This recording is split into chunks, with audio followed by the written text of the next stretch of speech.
This is Jacob Moore. This is my Management 2300 Principles of Management Case Study 1 project. I chose to do the Management and Action case for Chapter 1. I'm going to go over the case, talk about the beginning of Forever 21, the Changs, growth of the company, the eventual decline and bankruptcy, and then discuss some of the concepts that we learned in the course, like the 4 management functions, big data, and some of the trends that the Changs could have utilized when running their business. Going to the second slide. Don and Jen Chang came to America in 1981. They worked many jobs and saved and opened their first store in LA in 1984. They were living the American dream and grew their company eventually to $4 billion in sales and over 40,000 employees worldwide. They were very invested in their business and sent their 2 daughters to Ivy League college in order to get the best education, and they worked at the store during the summer times in order to get experience. The company grew so big, but there were only actually 6 people that were making most of the decisions for the company. They were very private, worked in silos. There was not very much communication. There were no executives helping the Changs make these big decisions, and eventually the business grew too big. Things began to fall through the cracks. Their business was fast fashion, which was in-style clothing that was cheap, but the quality wasn't great. But they needed to be organized so that they could react to trends quickly. The team covered too many decisions, but in the end, one of the biggest mistakes was the real estate decisions and agreements.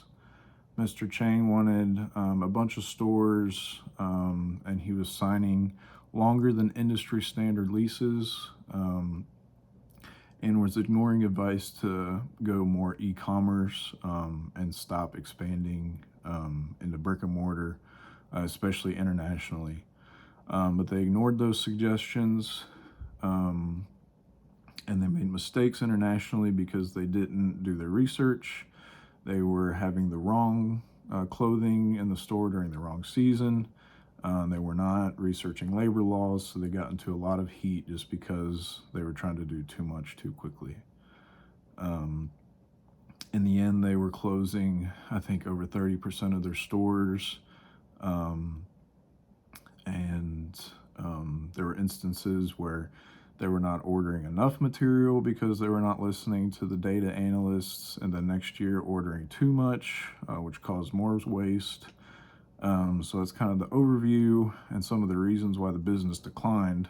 So on the next slide, I want to talk about some of the things that we've learned in class and some of the things that the Changs could have done differently.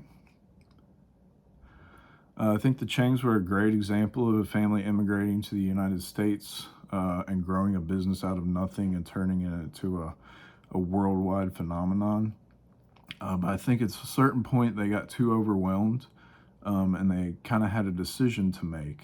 They didn't really make a decision at all. They just kind of grew it to where it became so big that it failed no matter what. So at some point, they either needed to decide that, one, they needed to stop growing their business so that they actually could control every aspect of the company, or 2, bring in experts so that they could help them where they had their shortcomings. So the 4 management functions, I want to kind of go over that. That's where kind of the basics begin. But you want to plan, you want to organize, you want to lead, and then you want to monitor the results. So it's really important to set your goals as a company and make sure they're achievable, and really spend a lot of time in the planning phase.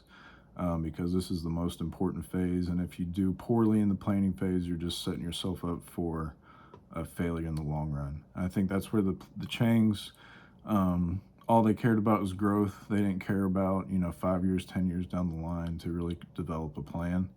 But once you have that plan, you want to really arrange your people and resources the most efficiently to accomplish that plan. Um, and then you want to motivate your team to influence and achieve the goals by leading them.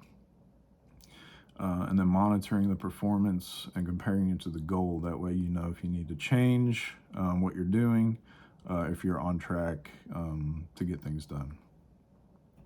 I think the Changs were very skilled and focused on some of these parts, like setting the goals, and they wanted to monitor what the stores were like and what the designs were and stuff like that, but they didn't really have the expertise to know what good real estate deals were, or the best way to make sure the manufacturing was flawless and that the product was getting across the border in the time that was needed.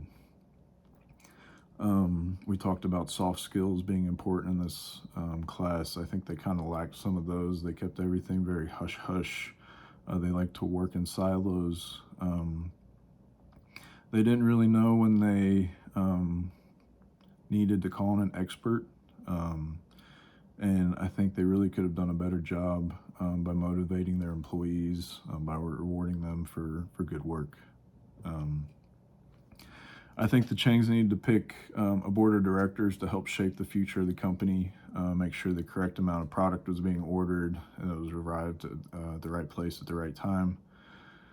Our book also talks about the importance of companies using big data to improve efficiencies and drive more profit where humans might not be able to see the trends as clearly. If the Changs had listened to the advice that they were given about how the business was operating and moving towards more of an e-commerce platform instead of continuing to open brick and mortar stores, they would have had a better chance of being successful because they would have not had all their eggs in one basket. They also could have looked at, maybe making their stores smaller and offering other types of clothing. I know a lot of people are moving towards more sustainable clothing, so maybe offering, a fast fashion area and a more sustainable area to cater to more people. And I think also, in the end of the day, the Changs were trying to run a multi-billion-dollar corporation like a small LLC. I think they really needed to bring in experts. I think they needed to stay involved in the business because they're very, clearly intelligent people to grow to that size in the first place. I think they just needed to admit when they needed help and to ask for help. But unfortunately, their decisions led them to bankruptcy for the company. So, yeah, that was my project for the case study 1. Thank you.